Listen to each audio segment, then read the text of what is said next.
የቀድሞ ምክር ቤት መልሻለሁ፣ የጊዜያዊ አስተዳደሩም ዘመን አክትሟል፣ እኔም በቃለ መሐላ ፕሬዝዳንት ሆኛለሁ ያሉት ደብረጽዮን ገብረ ሚካኤል ከወደ አዲስ አበባ ያልጠበቁት ዛቻ ደርሷቸዋል።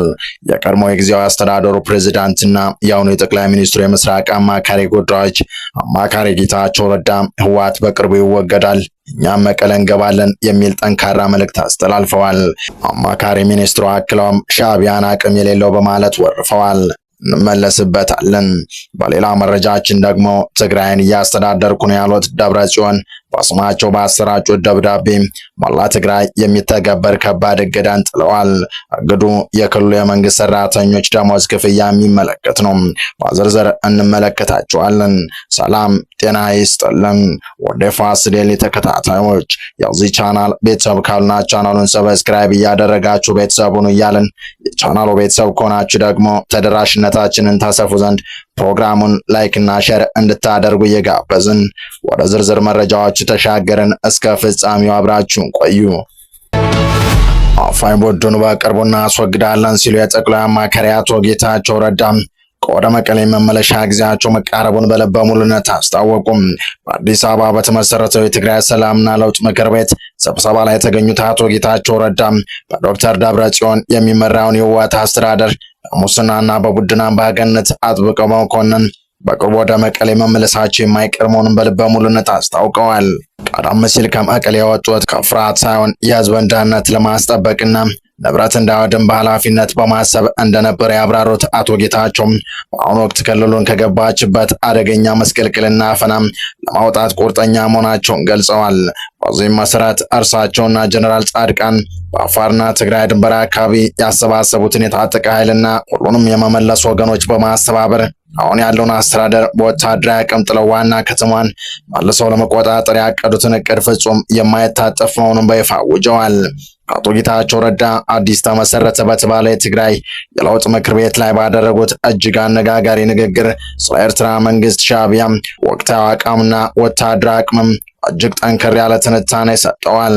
አቶ ጌታቸው በንግግራቸው ወቅት ሻዕቢያ የፌዴራል መንግስት ጋር የመዋጋት አቅምና ድፍረት የለውም በማለት የኤርትራ መንግስት ከኢትዮጵያ የፌዴራል መከላከያ ሰራዊት ጋር ፊት ለፊት ለመጋፈጥ የሚያስችል ወታደራዊ ልዕልናም ሆነ የልብ ድፍረት ፈጽሞ እንደሌለው በይፋ ተናግረዋል። ይህ አቶ ጌታቸው ንግግር በኤርትራ ድንበር አካባቢ በራያና በወሎ በኩል ስላለው ወቅታዊ ደህንነት ሁኔታ የሚናገሩትን የተጋነኑ ወሬዎች ሙሉ በሙሉ ለማፍረስ የታለመ ነው። አክለውም በአሁኑ ወቅት የሻዕቢያ ስጋት በትግራይ ህዝብ ላይ የስነ ልቦና ጫና ለመፍጠርና ክልሉን ይበልጥ ለማዳከም የሚደረግ የፕሮፓጋንዳ አካል እንጂ ከፌዴራል መንግስቱ ጋር ወደ ቀጥተኛ ጦርነት ለመግባት የሚያስችል አቅም እንደሌለው ሀሳቦችን ሰጥተዋል። ተመሰረተ የተባለው አዲስ የለውጥ ምክር ቤት ይህን ተጨባጭ እውነታ መረዳት በህዝቡ ላይ የሚጋረጡትን ማንኛውም የውጭ ሆነ የውስጥ ስጋቶች በትክክለኛ መረጃ ስትራቴጂ ለመመከት በቁርጠኝነት እየሰራ መሆኑን የገለጹት አቶ ጌታቸው በትግራይ ህዝብ ስም የሐሰት ስጋትና ፍርሃት የሚነዙ አካላትን አካሄዱ በጽኑ እንኮንናለን ሲሉም ተደምጠዋል። አቶ ጌታቸው በቅርቡ ወደ መቀለ እንደሚመለሱ በልበ ሙሉነት እየገለጹ ባለበትና ከሻዕቢያ ጋር አብሮ ይሰራል ተብሎ የሚነገርለት የደብረጽዮን ቡድን በትግራይ ራሱን እንደ ህጋዊ ቆጥሮ እየተንቀሳቀሰ ባለበት ሰዓት ይፈጠራል ተብሎ እየተገመተ የሚገኘው ጦርነት እንዳይከሰት ዓለም አቀፍ የችግር አፈታት ተቋም በድረገጹ ባወጣው አዲስ የትንታኔ ሪፖርት ገለጻ የአቋም አሁን አሜሪካ ኢትዮጵያና ኤርትራን ለማሸማገል እያደረገች ያለውን አይነት ጥረት በመንግስትና በህወሓት በኩልም እንድትደግመው ጠይቋል። አሜሪካ ከኢትዮጵያ ጋር ያላትን ግንኙነት ለማጠናከር ከፍተኛ ጥረት እያደረገች መሆኑን አስታውቋል። ተቋሙ እንዳስነበበው የአሜሪካ ኩባንያዎች በአዲስ አበባ አቅራቢያ በሚገነባው ግዙፍ የዓለም አቀፍ አውሮፕላን ማረፊያና በሌሎችም ፕሮጀክቶች ላይ መዋለ ንዋያቸውን እንዲያፈሱ ማበረታቷ የዚሁ ጥረት አካል ነው። በተለይም ግንቦት 3 አሜሪካ ወደ ኢትዮጵያ የሚደረገውን የጦር መሳሪያ ሽያጭ የሚከለክለውን ፖለቲካዋን እንደምታላላ ይፋ ማድረጓን ሪፖርት በዋናነት ጠቅሷል። ክራይሲስ ግሩፕ በዘገባው እንዳመለከተው የአሜሪካ ባለስልጣናት የኢትዮጵያ መንግስት ከኤርትራ ጋር አዲስ ሰፊ ጦርነት የሚከፍት ከሆነ በዋሽንግተን ጋር እያደገ የመጣው ግንኙነት ከባድ አደጋ ላይ እንደሚወድቅ በሚገባ እንደተረዳ ያምናሉ። ምንም እንኳ ይህ ሁኔታ በትግራይ ጉዳይ ላይ በተመሳሳይ መልኩ ተፈጻሚ መሆን እንዳለበት ሙሉ በሙሉ ግልጽ ባይሆንም ዋሽንግተን ግን አዲስ አበባ ከገባችበት የፖለቲካ ውጥረት በሰላማዊ መንገድ እንድትወጣ ለማግባባት ያላትን የዲፕሎማሲ ተጽዕኖ ፈጣሪነት በአግባቡ ልትጠቀምበት እንደሚገባ ተቋሙ አሳስቧል። በአካባቢውና በቀጠናው ካለው ውስብስብ ተለዋዋጭ ሁኔታ አንጻር የሰላም ሂደቱ በአጭር ጊዜ ውስጥ ተጨባጭ ለውጥ ያመጣል ብሎም ማሰብ አዳጋች መሆኑን የገለጸው ሪፖርቱም የውጭ ተዋንያን ቋሚ ትኩረት መሆን የለበትም፣ ውጥረቱ ተባብሶ ወደ ሌላ ጦርነት እንዳያመራ መከላከል ላይ መሆኑን አስገንዝቧል። ለዚህም ሁለቱን ወገኖች በአካል ሆነ በአስታራቂዎች በኩል ወደ ድርድር ጠረጴዛ እንዲመጡ ማግባባት ወሳኝ መነሻ ነጥብ ይሆናል።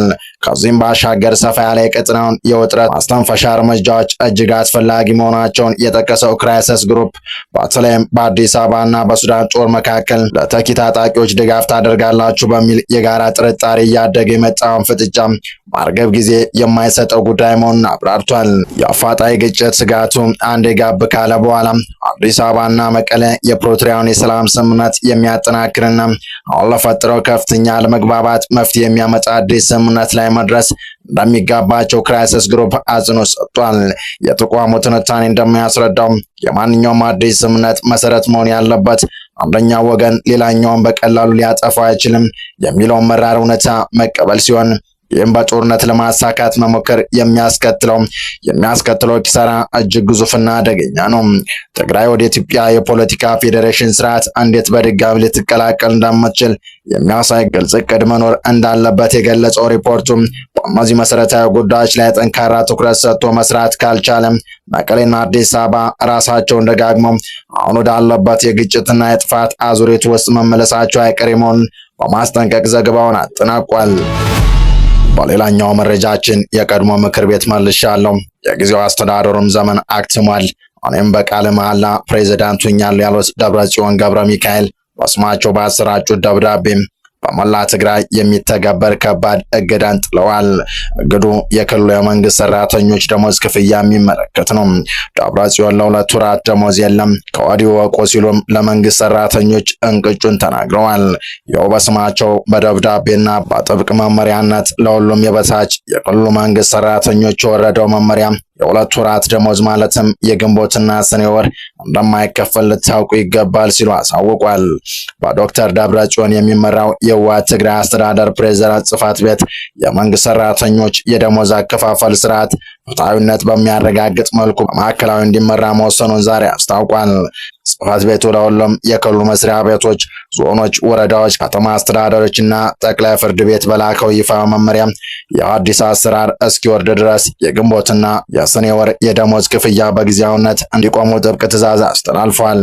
እንደ ደብዳቤው ማብራሪያ የፌዴራል መንግስት በክልሉ ላይ የተገበረ ነው ባለው ህጋዊ በጀት የመከላከልና የኢኮኖሚ ማዕቀብ ፖሊሲ ምክንያት በርካታ የመንግስት ሰራተኞች ደሞዛቸውን ማግኘት ባልቻሉበት አስቸጋሪ ሁኔታ ውስጥ ይገኛሉ። ይህ ከፍተኛ የበጀት እጥረት በየተቋማቱ የፈጠረው የደሞዝ አከፋፈል ክፍተት ፍትሐዊነት የጎደሉና ተቋማት ባላቸው የገንዘብ አቅም ላይ ብቻ የተመሰረተ ወጥ ያልሆነ አሰራርን አስከትሏል። ይህንን ማሳሳቢ ችግር ለመቅረፍና የተገደበውን ሀብት በፍትሐዊነት ለማዳረስ ስራ አስፈጻሚ ምክር ቤቱ ሚያዝያ 7 ቀን 2018 ዓ.ም ባካሄደው መደበኛ ስብሰባ ክፍያው በአዲስ ማዕከላዊ አሰራር እንደሚመራ ወስኗል። በዚህ መሰረት እስከ ሚያዝያ 2018 ዓ.ም ያለው ደሞዝ ቀደም ሲል በነበረው መመሪያ መሰረት መከፈል የሚችል ቢሆንም አዲሱ ፍትሐዊ ስርዓት እስኪዘረጋ ድረስ ግን የግንቦትና ሰኔ ወራዊ ክፍያ በማንኛውም ተቋም በመሰለና እንደ ተቋም የገንዘብ አቅም በሚል መርህ እንደማይፈጸም ተከልክሏል። ያልተመጣጠነ የደሞዝ አከፋፈል እንዳይቀጥል የተላለፈው ውሳኔ በተገቢው መንገድ መተግበሩን ለማረጋገጥ የየደረጃውን አመራሮች ጥብቅ ክትትልና ቁጥጥር እንደሚያደርጉ ማሳሰቢያ ተሰጥቷል። ከዚህም ባሻገር ፋይናንስና ሀብት ማፈላለግ ቢሮ በሁሉም መስሪያ ቤቶችና ማዘጋጃ ቤቶች የሚገኘውን ገንዘብ በማሰባሰብ ሪፖርት እንዲያደርግና በአንድ ላይ እንዲያስተዳደር እንዲሁም ዋናው ኦዲተርና ሌሎች የሚመለከታቸው አካላት የመመሪያውን ተቋሚነት በቅርበት እንዲከታተሉ አቅጣጫ ተቀምጧል።